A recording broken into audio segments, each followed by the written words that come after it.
Yes, you see, in the previous video, I taught you your transitive and intransitive verb, right? Now this is your, now next one is your finite verb. The most important verb is your finite verb. Finite मतलब main, हम उसे main verb भी बोलते हैं, main verb. एक sentence में सबसे important role play करता है एक मेन वर्ब, जैसे मैंने कहा था। ओके, फाइनाइट वर्ब भी मेन रोल प्ले करता है। और ये फाइनाइट वर्ब क्या होता है, इसके 5 फॉर्म्स होते हैं। ये finite verb consist of 5 forms. जैसे 5 ये जैसे गो है तो इसका सेकेंड फॉर्म में भी जाना जाता है went. Go, went, gone, goes, going, 5 forms are there. Play, played, played, plays, playing. Sing, sang, sang, sing, singing। Dance, dance, danced, dances, dancing. So ये जो फॉर्म्स ऑफ वर्ब्स है ये मैं बताऊंगा, इससे पहले मैं हेल्पिंग वर्ब भी क्लियर करूंगा। ये फाइनाइट वर्ब्स क्या होता है, 5 फॉर्म्स कहाँ मिलता है? We use them in all the 12 tenses. Commonly tenses are of 3 types, अब जानते हो 3 प्रकार के टेंस हैं, and 3 types of tenses subdivided into 4 each. हर एक टेंस को हमने 4 भाग में बांटा है, ठीक है। Present tense 4, past tense 4 and future tense 4, कुल मिला के 12 टेंसेस आर देयर। तो 12 टेंस में ही ये सारे 5 फॉर्म्स यूज होता है। गो का सेकेंड फॉर्म वेंट है, फिर gone, goes, going. So I will explain details in when the forms of verbs, okay, that I will teach you the forms of verbs. So now let us see what is finite verb. By finite verb as I told is main verb also, इसका दूसरे हम इसको main verb भी बोलते हैं। तो ये finite verb के 2 पार्ट होते हैं। एक होता है हेल्पिंग वर्ब। हर एक सभी फाइनाइट वर्ब में हेल्पिंग वर्ब नहीं होते हैं। जैसे आई लर्न माई लेसन, तो इसमें हेल्पिंग वर्ब नहीं है। I am learning my lesson, तो एम लर्निंग में यहाँ पे एम एक हेल्पिंग वर्ब है। इसका रियल नाम है ऑक्सिलियरीज, इसे कहते हैं ऑक्सिलियरीज। तो ऑक्सिलियरीज को हम शॉर्टकट में हेल्पिंग वर्ब कहते हैं, ठीक है। तो हेल्पिंग वर्ब है, इसे do, does. Do you live in Noida, तो डू यू लिव इन, आपको मैं क्वेश्चन पूछने के लिए do you live in Noida, क्या आप नोएडा रहते हो? Do you live in Delhi, आप दिल्ली रहते हो? तो yes I live in Delhi, yes I live in Delhi, यहाँ पे हेल्पिंग वर्ब नहीं है। लेकिन क्वेश्चन में जैसे do you live in Delhi, तो यहाँ पे हेल्पिंग वर्ब है do is your helping. Does your uncle live with you, does your brother live with you, तो हमें डू डज का जरूरत क्यों पड़ता है? क्योंकि दीज आर हेल्पिंग वर्ब्स, ये हमें प्रोसेस है। तो मेन वर्ब को सपोर्ट करने के लिए, हेल्प करने के लिए हमें जो वर्ब मिलता है उसे कहते हैं helping verb. Okay, they are mainly, their official name is auxiliary. And helping verb ये इनफॉर्मल वे में हम इसको हेल्पिंग वर्ब कहते हैं। Am is are, these are also helping verbs. Okay, these are main verbs also. They are, I am, suppose you are telling I am a student, I am a businessman, so am is not your helping verb. I am a businessman, am is also main verb. तो same am is playing the role of a helping verb. जैसे I am learning my lesson now, तो learning main verb है और am आपका helping verb है, auxiliary है। Okay, I am in the class, yeah, I am in the class. So I am in the class, I am in the class is your to be form sentence, not helping verb, क्योंकि another verb is not there.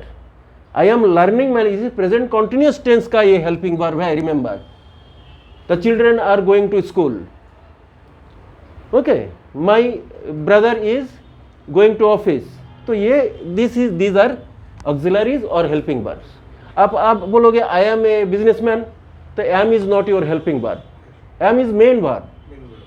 कि मैं, क्योंकि to be form sentence सभी ये सारे main verb होते हैं। अपना पहचान है, आप कौन हो, तो आई एम ए बिजनेसमैन, आपका पहचान है ये। तो पहचान में हमेशा जो हेल्पिंग वर्ब आप दिख रहे हैं यहाँ पे helping verb, they are not helping verbs, then they are the main verbs. I am a businessman, क्योंकि इसमें और 2 कोई वर्ब है ही नहीं, मैं एक बिजनेसमैन हूँ तो होना, ठीक है। सो this is main verb, but here it is helping verb. जैसे होता है प्रेजेंट कॉन्टिन्यूस टेंस का हेल्पिंग वर्ब होता है ये।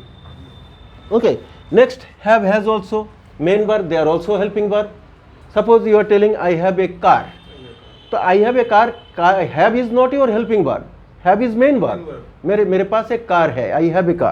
Now I have a car और I have learned my lesson, दोनों have में अंतर देखो। I have learned my lesson, मैंने मेरा लेसन लर्न कर लिया है।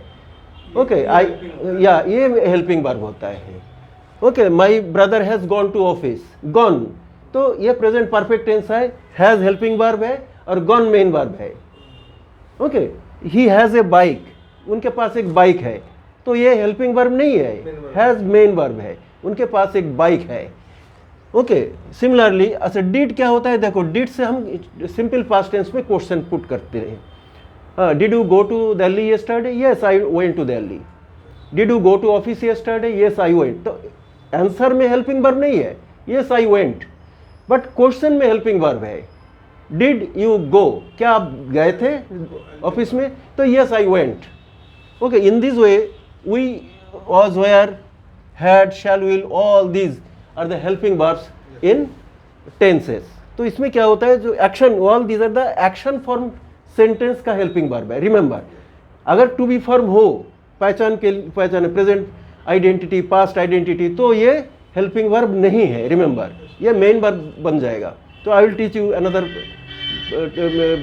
टॉपिक में, जैसे to be form action form का सेंटेंस कैसे बनाया जाता है, that I will teach you that part, उसे मैं क्लियर करूंगा। और अभी अब देखो सेकंड पार्ट जो है इसका मेन वर्ब, जिसे हम कहते हैं main part of the main verb, this are the main verbs, auxiliaries. तो ये इसके 5 फॉर्म्स होते हैं। ओके, आप this is called your finite verb. All the finite verb, ये फाइनाइट वर्ब के 5 फॉर्म होते हैं। हर एक फाइनाइट वर्ब, अगर उनके एक फॉर्म भी कम है तो उसे हम फाइनाइट नहीं मानते हैं, यानी मेन वर्ब नहीं मानते हैं, फाइनाइट वर्ब। ओके, जैसे राइट, तो उसका रोट भी जानना चाहिए। Wrote, write, wrote, written, writes, writing, जितने भी you can find. Okay, Google में आजकल सब कुछ तो मिल जाता है। If you search the forms of verbs, simply you search forms of verbs. Okay, generally used, commonly used forms of verbs लिखोगे तो कई सारे साइट्स मिल जाएंगे, वो ऑप्शन आप you can get it. There after आपको क्या करना है, उसको लर्न करना है। You have to learn the forms of verbs. देखो, बिना लर्न करे, without vocabularies how can you speak English? If you want to speak English, definitely you have to, you should have enough vocabs. आपके पास बहुत सारे vocabs होनी चाहिए। And word cycling techniques are also there to enlarge your vocabs. So many things are there, so many things are there to know. तो पहले जो इसके लिए क्या करना होता है, आपको Google search, the best option is there, the forms of words मिल जाएंगे।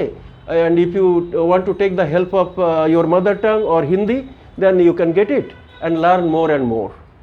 तो इससे इंग्लिश बोलना ये कोई बड़ी बात नहीं है, it is not a big issue. Okay, only thing is that we need to follow the process. और ये इंग्लिश बोलने के लिए सबसे मेन रोल होता है मेन वर्ब का। ओके, सिंपली जैसे सब्जेक्ट, वर्ब, ऑब्जेक्ट। हमारी क्या है, सब्जेक्ट है, ये वर्ब है, ऑब्जेक्ट है। ऑब्जेक्ट हो या ना हो, ये ऑब्जेक्ट मैंडेटरी नहीं है।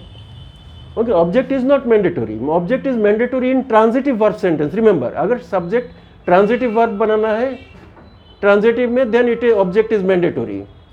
As I am telling you कि ये जो फाइनाइट वर्ब्स, अगर हम इसे फाइनाइट वर्ब को लर्न करेंगे तो only one first form is not, इन्हें हमें फॉर्म के रूप में जाना जाता है।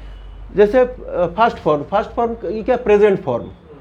जैसे गो, गो प्रेजेंट फॉर्म, उसे हमें फर्स्ट फॉर्म भी कहते हैं। Okay, go, so go, if we are we know go, then went, went कहाँ पे यूज होगा, पास्ट टेंस में। गॉन कहाँ पे यूज होगा, ऑल द परफेक्ट टेंसेस में, प्रेजेंट परफेक्ट, पास्ट परफेक्ट, सभी परफेक्ट टेंस में थर्ड फॉर्म का यूज होता है। एसीएस फॉर्म कहाँ पे, गोज कहाँ पे यूज होगा, जैसे he, she, it, third person singular number. आप अपना टाइम टेबल बता रहे हो कि I get up early in the morning, तो आप ना, now you cannot use my brother get up, my brother gets up, वहाँ पे एसीएस फॉर्म का इस्तेमाल करना पड़ेगा। Okay, so that's why go, went, gone, goes. Goes use होता है सभी थर्ड पर्सन सिंगुलर नंबर के लिए। Numbers first person, second person, third person, ये 3 प्रकार के नंबर होते हैं। फर्स्ट पर्सन में क्या होता है, I, we. I first person singular, we first person plural. तो you second person singular, second person plural, और he, she, it third person singular होते हैं, और दे थर्ड पर्सन प्लूरल होते हैं। तो थर्ड पर्सन सिंगुलर नंबर के साथ जो एसीएस फॉर्म आप लगाओगे वो उसी में लगेगा। दैट्स व्हाई द इंग्लिश सीखने का इजी तरीका क्या है, नॉट टू ट्रांसलेट। ओके, अगर आप ट्रांसलेशन करोगे you can't speak English, totally नहीं कर पाओगे। Okay, that's why observe the public school children. They don't translate. They don't know what is translation. Small children, they speak English. Why? They follow the process, direct. Okay, so I will let you know that part also in coming when our these parts of speech will be over. Thereafter we will start speaking part. Okay, in speaking part आपको सबसे important part होगा कि how can I start speaking.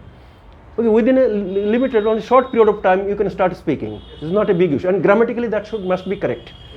हम ये process के हिसाब से चलोगे तो आप you can do so. Disorderly इधर उधर से कोई कलेक्ट कर लिया, कहीं सेंटेंस हिंदी में लिखा हुआ है उसको ट्रांसलेट कर रहे हो, रेपिडेक्स जैसे किताब फॉलो कर रहे हो, तो यू कैंट स्पीक इंग्लिश, नहीं कर सकते हो. Okay, remember so many people they think in a hurry कि नहीं कलेक्ट करो मार्केट से रेपिडेक्स जैसे किताबें और उसको लर्न करो, रट्टा मारते जाओ, इंग्लिश हो जाएगा. नहीं होगा, you can do so. Process में जाओ, ये सब्जेक्ट आई वी यू जिसके बारे में बात कर रहे हो उसे लिखो. There after use the forms of verbs. कौन सी फॉर्म काल के लिए बात कर रहे हो तो सेकंड फॉर्म यूज़ करो.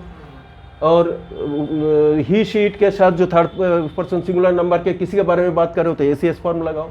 जो काम जारी है उसके लिए आईएनजी फॉर्म लगाओ. जो काम जारी था उसके लिए भी आईएनजी फॉर्म लगाओ. तो हमें तरीका सीखना पड़ेगा. We have to know. That's why the main verb, it is so most important thing is your to understand this main verb. Okay, इस फाइनाइट वर्ब को first of all you should learn more and more verbs. इसको learn करना है, 5 forms को learn करना है.